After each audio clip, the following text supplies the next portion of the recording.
Control is a weird game with a weird story.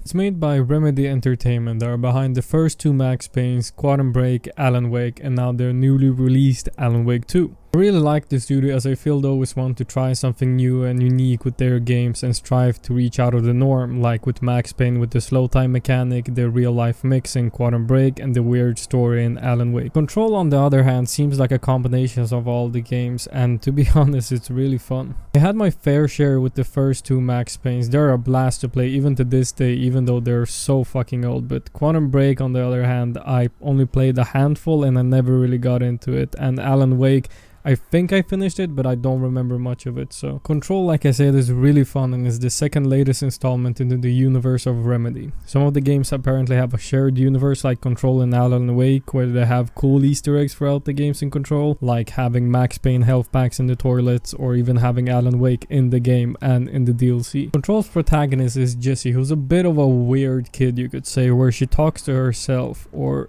does she? Throughout the game she talks to someone in her head, and I really like it because it serves a purpose to like kind of talk to the player as well. It kind of breaks the fourth wall where you know she's talking to someone else but you can interpret it as she's talking to you. I don't know, I found it pretty cool. The game starts with a cinematic of the Federal Bureau of Control building, a building Jessie has been trying to find for a while now, and she has finally found it and wants to infiltrate it by applying as a janitor's assistant. Once inside the building we can see that it's on lockdown and most of the people are gone, and finding some documents we can see that there was some sort of outbreak here and security got the authorization to kill on sight and anyone who's infected apparently by this outbreak. Finding the janitor Ati, he tells us that we need to go to an elevator to apply for the assistant job, and Ati is one of the funniest character as he's just a Finnish guy constantly talking Finnish and just jokes around with Jessie all the time. Instead of applying for the assistant job we wind up at the director's office where we walk in on the director.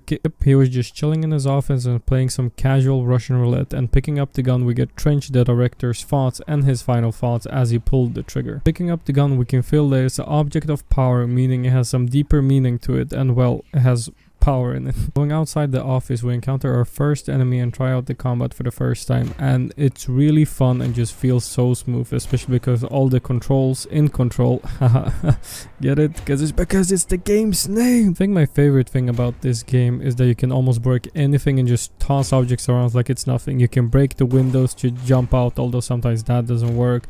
It's just really fun going from room to room, destroying everything and then having real life physics, and for fuck's sakes you can literally shoot a toilet part by part. I really like the fact as well that you can aim down sights and just shoot the gun without aiming. I feel a lot of first person or even third person shooters I play, you always have to aim the gun instead of just shooting, which it's a really small thing, but it was just something I really liked and it made me feel like Arthur Morgan. Going through the buildings, the pictures on the wall before we entered the director's office had trench on them, but now when we see at the pictures we can see that Jessie is actually there instead. Yeah, it's getting pretty freaky in here. Every time you enter a new area you get a text saying where you are, like we got in the beginning of the game, and it's so simple and yet I love it so much because it gives the game so much more character and it gives you a really simple way of letting you know where you are instead of checking on the minimap. Another small thing that I really like is the map. I mean, it's really good. It's simple and really easy to navigate compared to other games. I just had to say something about it because the recent games I've been playing have like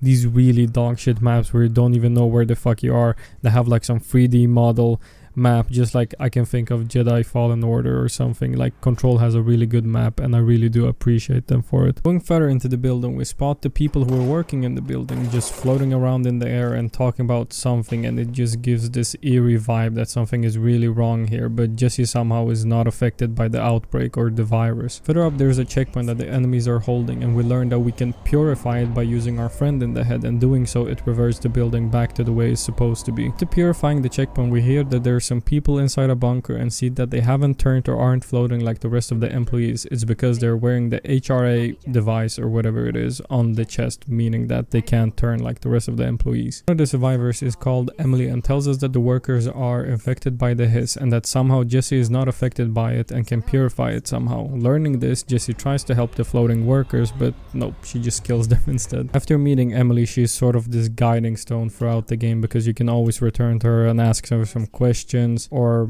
get her input on whatever you're doing, and she's like basically the guiding line, the hotline. There is some dialogue options in the game, and I do like how they work. Basically, you just have an option saying like the hiss, and then Jesse asks, oh, so what do you know about the hiss? And we get some information from the NPC we're currently talking about. It's really simple, but I like it. Emily tells us that this building is a place of power, and basically meaning that's why nobody can find it if they aren't specifically looking for it, and that's also why the building has these shape-shifting abilities and become this massive entity. Even though the building is only like really small outside of New York, it can have really massive areas inside of it. Emily also talks about objects of power, where there's a mundane object that holds power, such as the gun we picked up from the director's office. Another object of power is the hotline, which serves as a communications device between the board and Jesse, and to some extent Trench. The board is a sort of entity that controls the entire building and is always giving orders to the director through the hotline. And also, by some miracle, even though Trench, the newly deceased director, is dead, we can still contact him, and throughout the game we can actually receive information from Trench about what happened at the bureau before the outbreak and what his job was as a director. His only goal at the building is to try to find her brother Dylan, that she lost at a very young age, and has dedicated her entire life into finding him, and she doesn't want Emily to know that, as she feels she isn't trustworthy enough yet, and hides the fact that she has an entity in her head and that she wants to find her brother Dylan. Because Jesse picked up the gun from the director's office, they all see her as the new director, so for the meantime she's going along with playing as director so she can learn more information about where the FBC took her brother Dylan. Playing along, Emily wants us to lift the lockdown from the building to actually see the files that we could get on Dylan. And I have to say, this game is my Star Wars game, so you can use the Force to lift objects and just toss them. This is really satisfying and feels really good gameplay wise, and it just makes me wonder, why can't more Star Wars games use powers like Control does? Closest Star Wars game I can think of that uses like the same amount of Force powers that Control does is like Star Wars The Force Unleashed or Star Wars Survivor. Like, even Control makes fun of the new Star Wars movies, and hey, I ain't complaining, I hate those movies as well, so...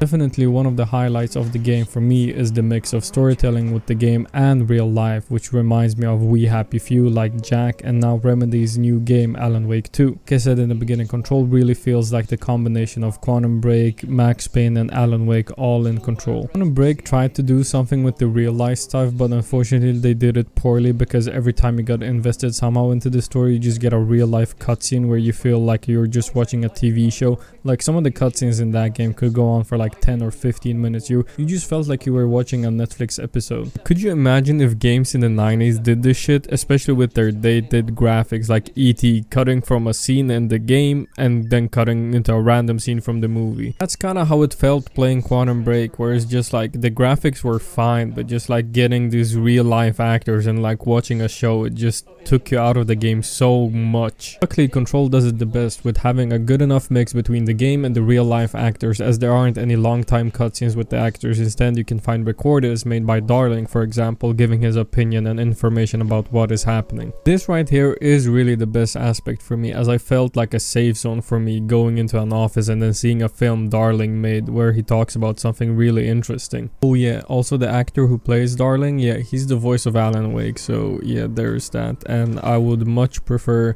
watching a 20 fucking hour long video with just his voice explaining some cool interesting shit than to play the game, even though how much I love it.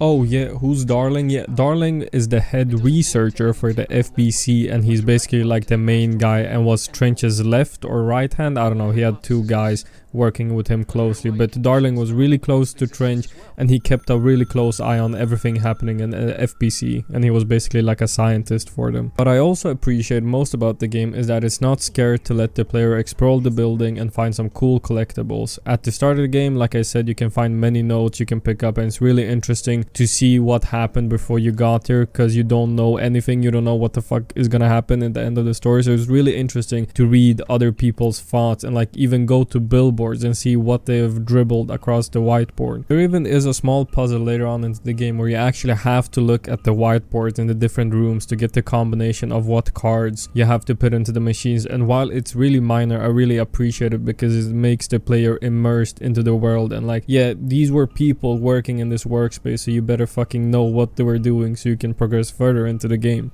Anyway, and back to the story. On our way to the security hub, we get a phone call from Trench and the board with the hotline phone.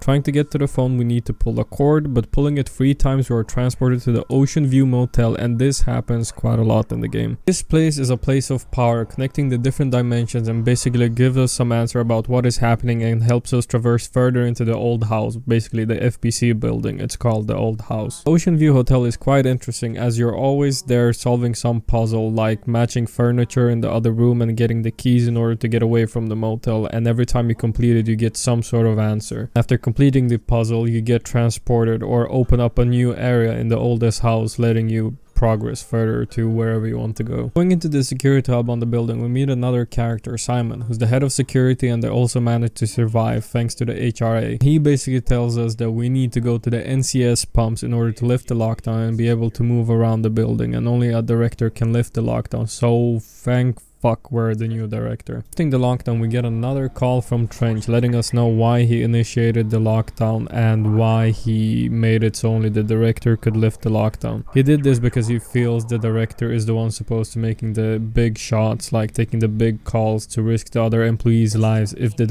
new director, he or she feels it's safe enough to lift the lockdown, so they could lift it down with their gun and not some random employee around the building. Getting back to Emily, Jessie feels she can open up a bit to her, so she tells us why she's in the building, that she wants to find her brother Dylan, and she tells us what happened all those years ago. When Jessie was younger, she and her brother found a projector in a landfill that displayed different pictures, and after some time they could feel a darker and more sinister power presence in them. All the slides the projector showed felt like doorways to other places, and them wanting to turn it off, that's where Jessie meets her friend in her head, Polaris, the guiding star, but Emily doesn't know that yet. The FBC got informed of this, they stormed the place and took her brother, but not her because she was protected by Polaris. Emily says that it's most likely an object of power that they found that day, and that she has no idea what day it was since it was Trench and Darling's operation, so they kept it as hidden as they could. Wanting more information about Dylan, we need to go into research to find a character called Marshall who apparently knows who Dylan is and where he's being kept at. Also, going back to the concept of objects of power, I feel I explained them very loosely in the beginning, so I feel my boy Darling can explain them a bit further.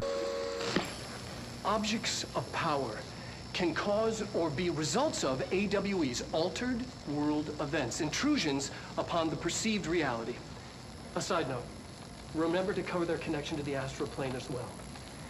Now, the service weapon is, of course, a prime example of an OOP, a very powerful one.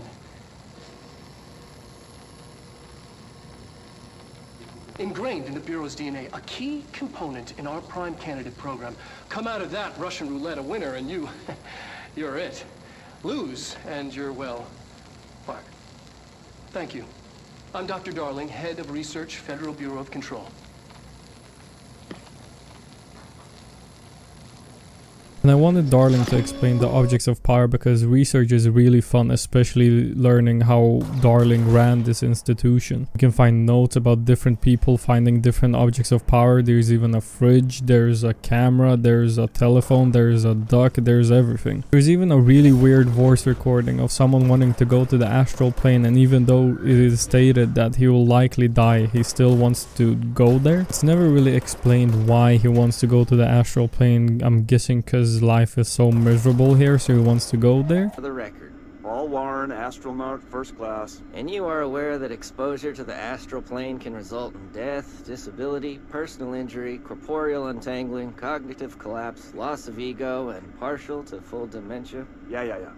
I am. And you acknowledge that your use of the astral conduit, aka the X-ray light box, is purely voluntary? Yes, I do. Perfect. Your suit is good? Yeah. Okay, you're all set. Open the door for Mr. Warren, please. Astral plane is another dimension that is home of the board and where they reside and allow us to unlock new powers after interacting with different objects of power. This place is really weird and a lot of weird shit is happening. This is one of the aspects of the game I feel is a bit weak, where it's not really explained why everyone is so weird about most things. Like, I guess you have objects of power in different dimensions, so it's not really weird for people to just go along with a new director and all the weird shit happening. Really good thing about the game is the abilities you unlock throughout the story that are really good, such as having a shield ability, being able to levitate, or to control enemies to be your allies. It's so much fun being able to fly around and dash around, just killing everyone the way you want and just like feeling like a complete badass. And what helps that mentality as well is that you only have one gun throughout the game, that the director's gun, where you upgrade it however you want. You can upgrade it to have a grenade launcher feature, you can have a submachine gun or a shotgun. It's clever and allows the player to have their own little playstyle with how they want the gun. If they want a SMG and shotgun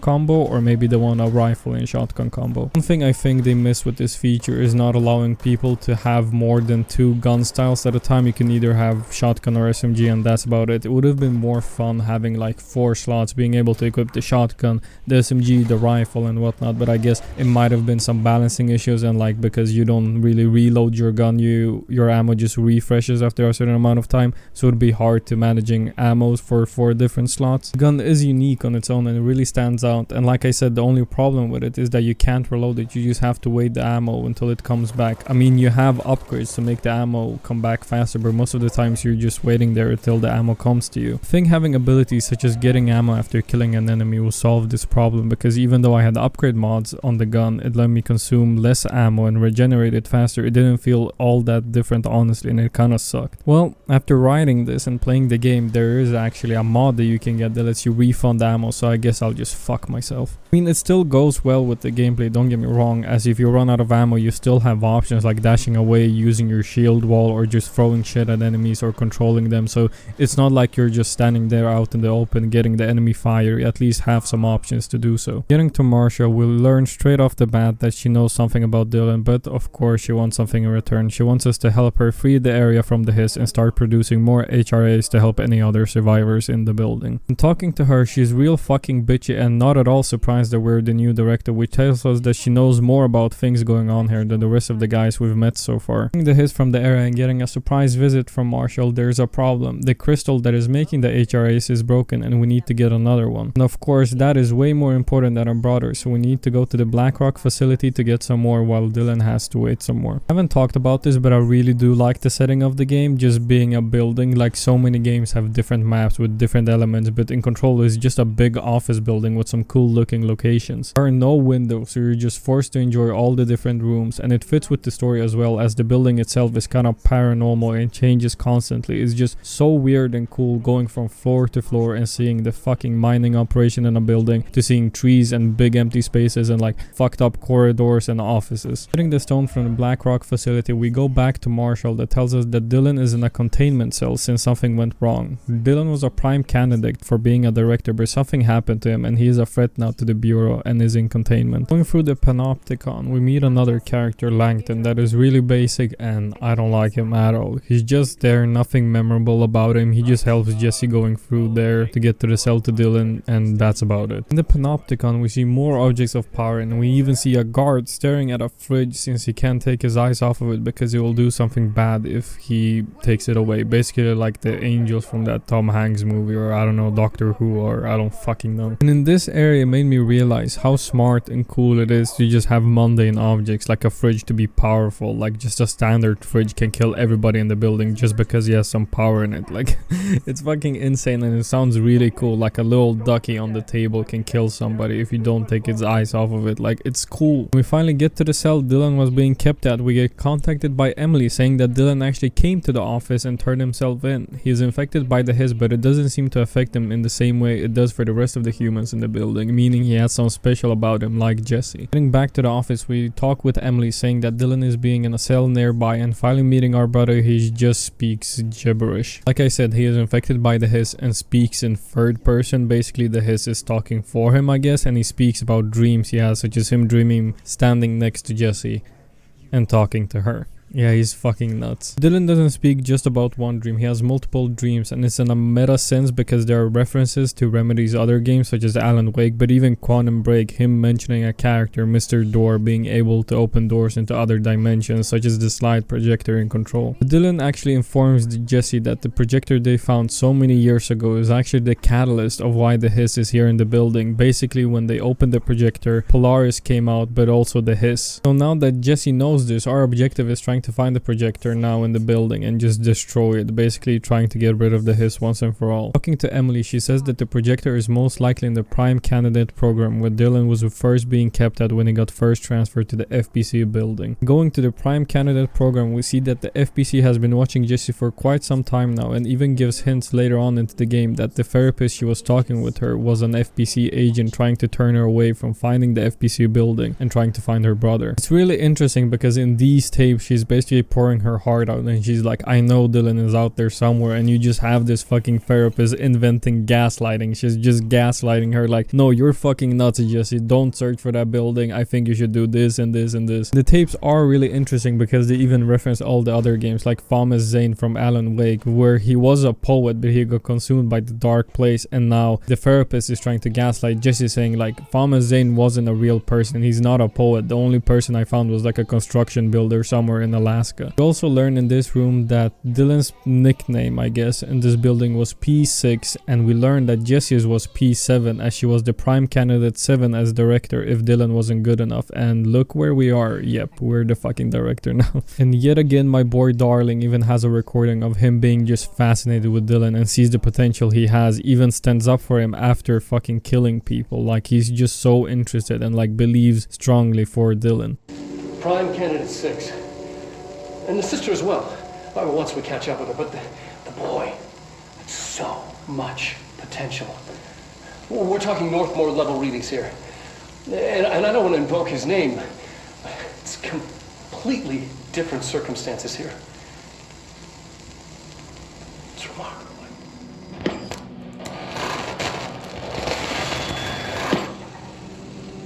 There was an incident. Yes.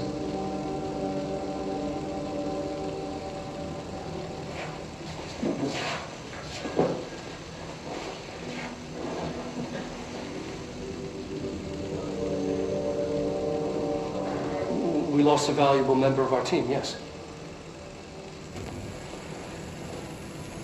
Excessive force. Dylan has so much. But he's just a kid. I'll take the blame. He needs some slack. I mean, boys will be boys. He's exceptional and under a lot of stress. Robert's got killed. It's an unfortunate accident, that's all. Marshall needs to realize this. We will make this work. We'll make this work.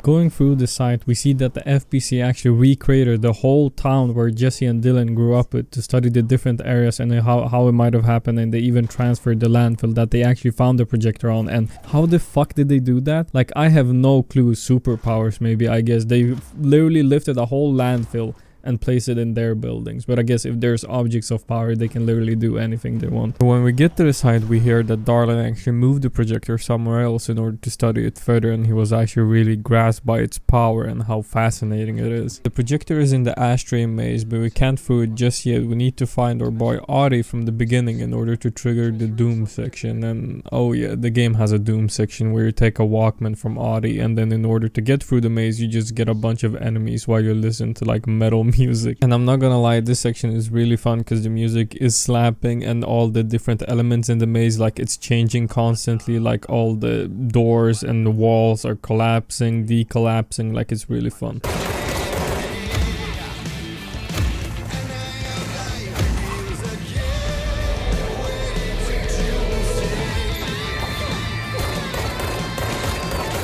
And in this segment is where we get more context that Adi isn't really a human, as he's going on vacation and he's somehow showing us all these beautiful places, I assume in Finland, and just teleports back and forth. Adi is actually an entity taking the human form of a janitor and just cleans the place for the sake of it, like he has no reason to do so. He just thinks it's cool, I guess, and just decides to help Jessie. And also, speaking of non-humans, Jessie isn't technically a human. She's a Paratellurian. Yeah, I butchered that name, but what it means is that they are human, but they also have the capabilities of wielding the power of the objects of power. Dylan is also that. That's why he was P6, the prime candidate 6, and Jessie was the 7th one, because they both have these abilities to wield the objects of power. And it's not really ever explained, but I think Trench might have been able to wield the power of the objects of powers as well, because it seems like most of the directors have some sort of power wielding abilities. Since I never really talked about Jessie, I guess I can talk about her here for a bit. I think she's cool and I like her, and the design they gave for her is really cool, as it's just a mundane outfit with a jacket. She doesn't really stand out, but yet she does, because it's like a cool combo with just a black jacket, black jeans, and a black shirt. And I don't know, it's so weird because she stands out, but at the same time she really doesn't. You also get to choose different outfits for Jessie after the game ends, and I do feel they float nicely both with the gameplay and as Jessie as a character. She feels like a down-to-earth human in a sense where she doesn't trust anyone except for Polaris or her brother, but now that he's infected by the Hiss, the only real person she can trust for now is Polaris. The only thing I wish was more development with her, as we only get a handful of lines and some recordings with her therapist learning what type of a person Jessie is. There's some backstory already in the beginning of the game saying that she mostly was reserved because she had Polaris to keep her company, but it would have been nice to see what she was doing while she was looking for the FBC building and trying to find her brother. In the prime candidate room, there's pictures on the wall, and you can see that Jessie was having a normal life, and it would have been cool learning a bit more about that, like what she was doing. If she was just focused on finding the building, she wasn't doing anything else, because from the picture it seems that she has a job, like she maybe even had some friends, but from the beginning cutscene it says that she didn't, so they kind of collide together. Like, I don't know which one to trust. Was she more reserved? Did she have a social life? I know it sounds really mundane and doesn't really serve a purpose into the game, but it's something I thought about, and I would have liked it if we explored it a bit more and developed Jessie more as a character instead of these one-liners with just some characters. Oh yeah, and Jessie also has light blue eyes, so yeah, there's that.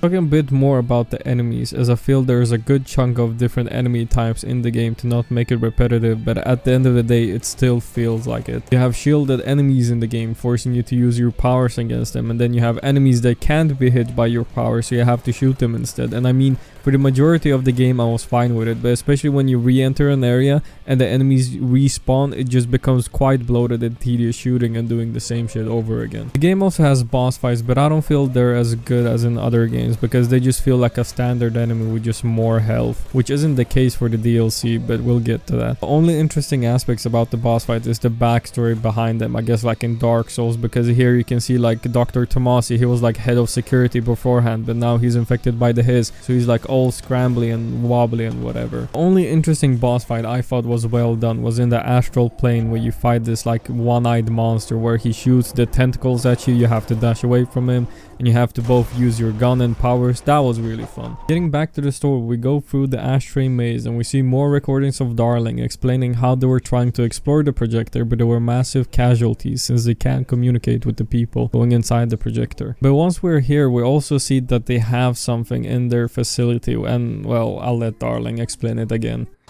Yes. Expedition 3. We located the source of the resonance in Slidescape 36. It is an entity, a living organism of a considerable mass. I've named it Hedron based on its physical shape, the part that we can perceive. I honestly think there's the resonance it emits, the frequencies. We've never seen anything like it. We built a container for it, and we brought it in. This changes everything. It's beyond our understanding. We have brought so many questions with us through that hole in the wall. I will dedicate I'm never going home. Okay. So yeah, basically Polaris that's in Jesse's head is Hedron, and Polaris lets Jesse know that she's behind those doors and she's in that massive cubicle and she wants Jesse to help her set her free. After getting to Hedron, we see that the Hiss is trying to take it over, and when we help her, she is free, but there's nothing there, and Jesse realizes that she's actually mental and there was never a Polaris or the Hiss and it was just in her fucking head. What, don't believe me? Yeah, it's the end of the game. Watch this fucking reaction to the shit fucking ending. What? Remedy, are you okay? Yeah, no, that was a lie, but the game actually did fucking make me believe that was the real ending, but I thought if the game got me, I might as well try to get you too. So the Hiss is basically trying to take over Jesse's mind and force her to become one with it. It was a nice twist, and I did enjoy the little minigame being like a normal employee at the bureau and just doing mundane tasks, and that get weirder and weirder every time you reset. Right, so some context, basically Polaris is its own entity and it shares the same power as Hedron. So basically Hedron is its home base, but it still has the power even though Hedron is gone. While still being in this trance by the Hiss, Adi and both Polaris are trying to help her like get out of this cycle, trying to not do the same mundane tasks. With this revelation, we learned that Trench was actually the first candidate to get infected by the Hiss when he opened up the projector, and finally getting out of the trance, we need to find the projector and Dylan and cleanse them once and for all. We see that Dylan is in the astral plane with both of the projector and just like oozing all this power, and it's a fun gauntlet to end the game on. Like there's a lot of enemies, you're in the astral plane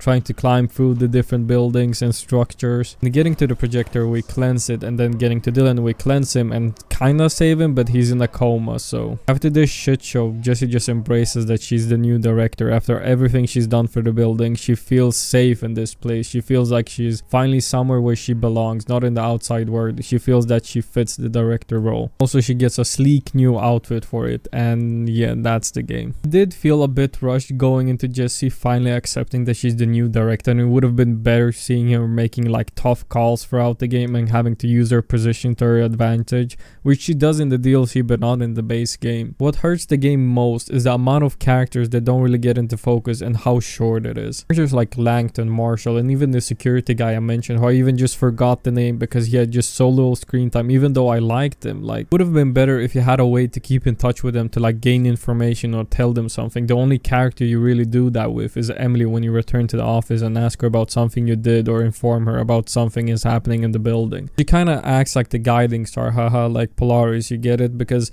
she's in the beginning explaining, you can ask her like what's the Hiss, what's this building and everything, and like throughout the game she does actually respond to the actions you do and what you find in the game. But the other characters just they just have the same dialogue options, like they don't have anything new, not even depending on what you're doing or whoever other character you've met. I don't think the game suffers from having too little characters, it's just suffering from missing the opportunity of showcasing what those characters stand for. It would have been fine if we got more information and development about Jessie than we already did in the game, but it seems like they didn't balance it well enough. Could have either had a lot of minor characters and barely gave any focus to them and mainly focus on Jessie, or kind of focus on Jessie and kind of on the main characters, but it seems like a mixed bag here. Like sometimes they really want to focus on Jessie, but sometimes they really want to focus on the side characters. I also think there was a missed opportunity with having Polaris into Jessie's head. Like she talks to herself a lot throughout the game, but I don't think it was enough because she usually just says one-liners to Polaris like, that's where you want me to go, and then she says, yes, that's where I want you to go. It would have been more cooler if we had more of a conversation. Even though Polaris doesn't talk to Jessie, she can still communicate with her somehow. The only real downtime in the game where you actually get like some meaningful conversations from Jessie is in the Ocean View Motel, where she actually is like, oh, I remember a hotel like this in Nebraska or whatever. I really did like the bait ending, but I felt it would have been better if the real ending was a bit longer. Like you just saw, I was just like, aha, that was the ending, and then I spoke about the real ending for like 1 minute. The main problem with the game is its length and how short it is. There are side missions you can do that are fun, and some notable ones are like the mirror side mission where you go into the mirror dimension and everything is reversed and you actually fight the mirror version of Jessie. There's a cool DLC side mission where it's inspired by some 80s action movie with flashing lights and retro music, but the main game is really short, and I both appreciate it and hate it. I appreciate it by being short because it focuses more on the aspects that are the most important to the story and the gameplay, but I hate it since there are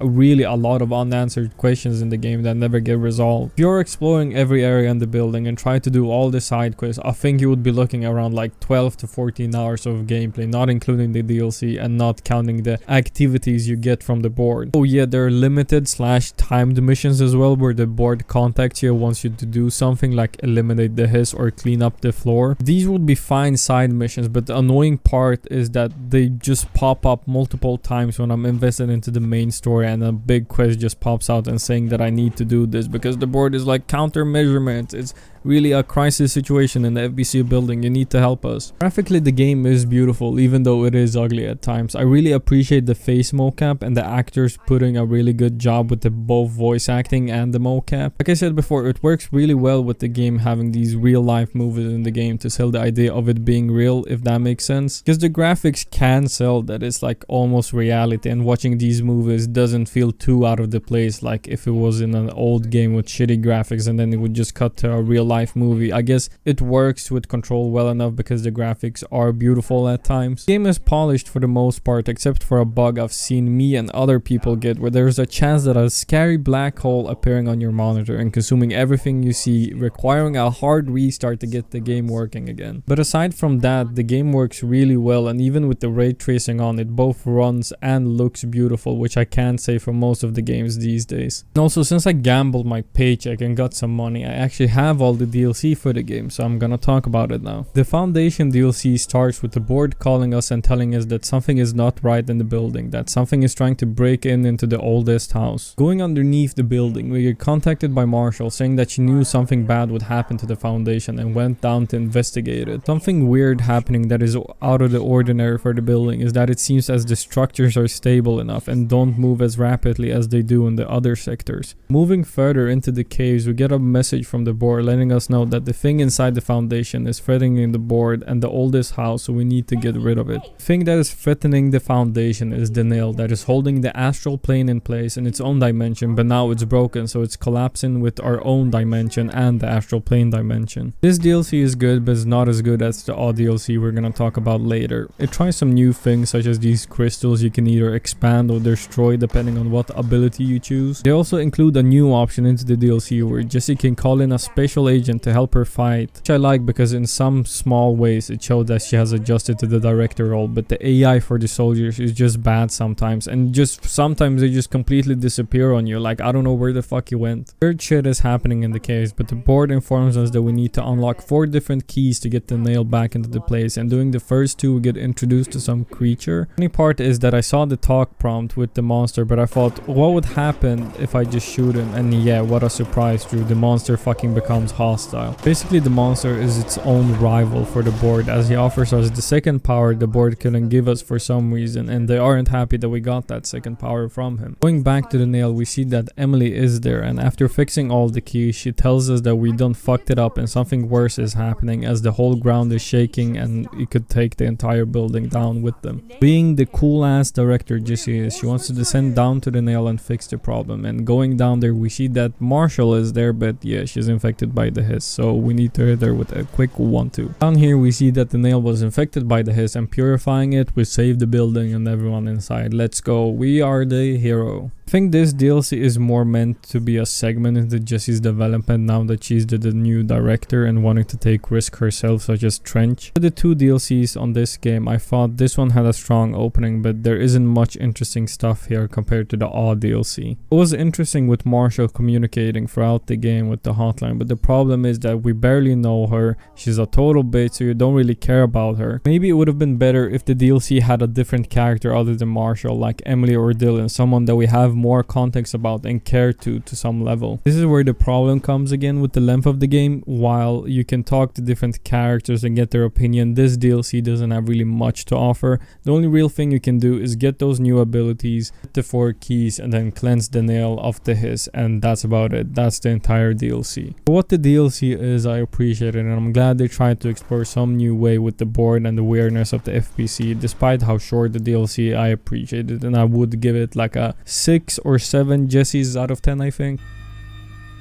DLC starts near the end of the base game, where you get a vision similar to how Trench has been contact you, where we see Alan write and talk about things Jesse is going to do, as he's almost telling the story of what will happen throughout this DLC. Okay, so in order even to understand why Alan Wake is here, to even understand this DLC, how he is, how everything works, I think I should quickly explain the premise of the first game of Alan Wake and what happened there, to even just have a small understanding of what will happen in this DLC. Alan Wake is a writer that is really famous, but he hit a writer's block after some time and hasn't published a book in some time. He was on vacation with his wife Alice, and they arrive at a Cauldron's Lake where they get the keys to the house, but oh no, it was the wrong keys. It was on purpose because the dark entity actually gave him the keys to a haunted house where he and his wife is gonna stay at. Alan Wake thought his wife wanted to take him on a vacation to relax, but then she actually says to him that she took him on this vacation in order to try to lift his writer's block, and he's furious, so he storms out of the house. But when he comes back to the house, it's gone, and whenever he tries to ask someone else about the house or even ask about his wife, everyone thinks he's insane, as she's been gone for some time and there was no cabin in the beginning. What had really happened is that she got put into the dark place, where it traps its victim in order to try to escape. But how would the dark place use his wife to escape? Well, that's where Alan Wake steps in, as they actually want Alan to step into the dark place in order to let it out. The event is even mentioned in Control, and it's something that the FBC almost spotted immediately as it happened. Alan Wake realizes that his wife is in the dark place, and he rescues her by taking her place instead of her. Since he's aware of the dark place, he hasn't lost his mind, like he's still there. In order for him to escape, he needs to write a compelling story to somehow escape this dark place. And if you're wondering why he just doesn't write and then Alan Wake escaped from the dark place, is because the dark place needs a coherent story and a good one that has a thread throughout, and that's why he has to write it in the manner he does in Control. Like Jessie was walking down the hallway while she was spotting this, like he needs to write a good story. It can't be just like Alan Wake is in the dark place and then he escaped. This was a really bad and short summary of the story, but the game is really good and I would recommend it, and I really like the story of Alan Wake, as I feel it's something really unique and makes me want to pick up Alan 2 and make a video about it. So if you're still here and want me to make a video about it, let me know if that's something you might be interested in, because I really want to play the game, but I'm not gonna do it unless I can make a video about it, because it's so interesting and I would really want to make a video about it. After Alan smashes, it seems that he spawned a whole new sector in the FPCU building, as he says himself that the dark sector is something not even Jesse knew about, which just shows the amount of power to some extent Alan holds. Getting to the dark sector, we get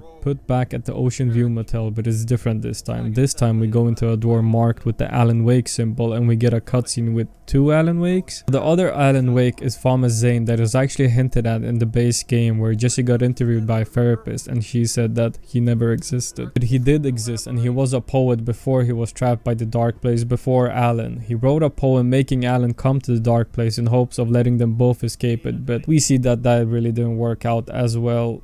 They are still there and they argue. This DLC also tries some new things, with you having different lighted objects across the level to defeat this black ooze to progress further. There's also different enemies like vending machines being haunted and a new flying enemy. But the main goal is defeating the monster Dr. Hartman that seems that got spawned by Alan Wake himself to help him. And he's fucking terrifying. I can see some Alan Wake aspects here with the flashlight mechanics, or some more of the horror elements, as here most of the segments are dark and you only have a light source to see in front of you. Have this fucking huge monster, like decrepit monster, following you and making these weird ass sounds. The highlights of this DLC is when Alan Wake contacts you, or not really, he's just writing and kind of communicating with you in a third person way. It's been 9 years at this point and he's been stuck in the dark place ever since, trying to escape, but as you can see it's taking a toll on him, and trying to write his escape he's forgetting his plan and only relies on his pages as support, since he can't even trust his own thoughts. It's sad and interesting, as we also see some documents where Alan's wife Alice actually sought out the FBC and told him that she couldn't sleep at night because she thought she was being haunted by the Alan Wake ghost. He described that his intention is seem to rush at her with the intent to kill, and leaving the light bulbs on doesn't help anything, as whenever he appears he just destroys the light bulbs. Alice thinks she's being haunted, but it's actually Alan trying to reach out to her, and maybe not even consciously. It's really sad seeing Alan in this dark place trying to write his escape and then basically going back to square one with no progress. Even Jesse thinks he needs serious help, not knowing his real situation. So listening to some of the recordings in this DLC, it's some of the realest shit I've ever heard. Ryan Hennerman, 21 years old, resident of Southern Texas.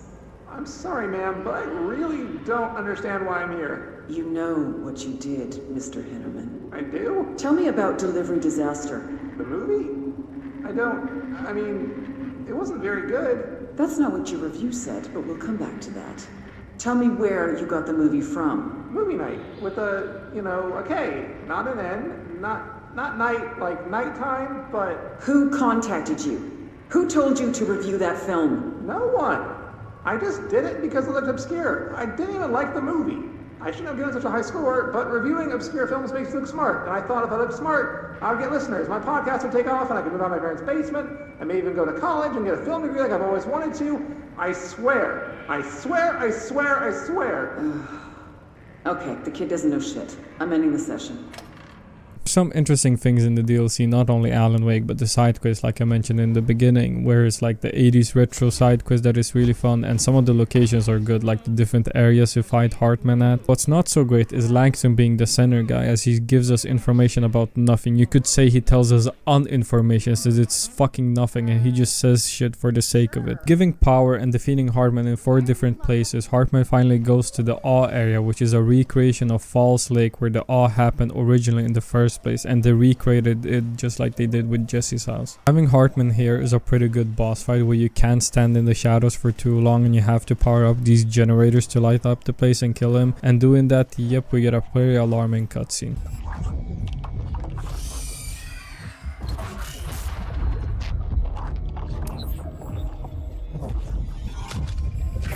Things set in motion.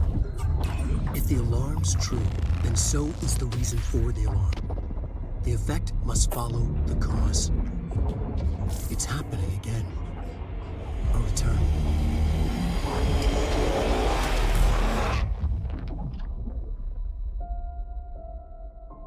Gameplay-wise, there is as much to do here as in the Foundation DLC, but it's the narrative and story that just makes me love this DLC even more. Reading about Alan and his wife and all the different people combined is really cool and makes the game all the better, knowing that in some sense all the universes are connected. Alan Wake is the focus here in this because yeah, it's his DLC, but it sucks because Jessie doesn't have too much input here. She takes more of a backseat here. I can barely remember any lines she had except for the line that Alan needs help or wherever he is. I guess the DLC is just short like the rest of the game, but I would still give it like 8 Allens out of 10 Wakes, I guess. Control is really good. I liked it and I didn't think I would. I played the game a while back on stream actually, and I did like the intro, but I just forgot about the game and never played it, and I do regret it. That's why I decided to make a video about it, maybe shine some more light on it, as I feel it's a game that doesn't get talked about or played as much as the rest of the games. This game is by no means perfect, but I had a great time with it and hopefully someone else will. There are probably other things I forgot to mention and people have found out, which makes me happy seeing people invested into a game and the universe. Like I said, I didn't think I would enjoy the game, but I almost finished everything, played all the DLC and made this video, and I had a blast with it and I don't regret it at all. Hopefully this video will make you consider picking up the game, which you should. The game comes often on sale for about like €7, where you can get all the DLC and all the goodies. That said, it sucks seeing how short the game is, and it practically has no replay value and no reason to play it again except if you want to do the side content and enjoy just the gameplay. Not the type of guy to say the game fell off after a couple of hours or not, because everybody takes their own time with their game. If you have some spare money and thought this game or video was interesting, you should definitely pick it up. Me myself, I'm gonna probably play this game again sometimes because how fun the gameplay is, and it's pretty brain dead in the sense I can just listen to music or watch a video while just sitting and blasting enemies. Just seeing the steps they took with Control, I can only hope they finally learned all their lessons to create a really good experience with Alan Wake 2, which wants to make me play it, but I'm not sure if people want to see a review or this type of video. So again, if you feel there's something you want to see, let me know. Please,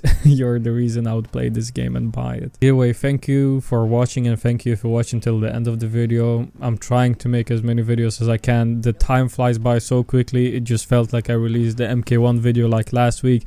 It's already been a month.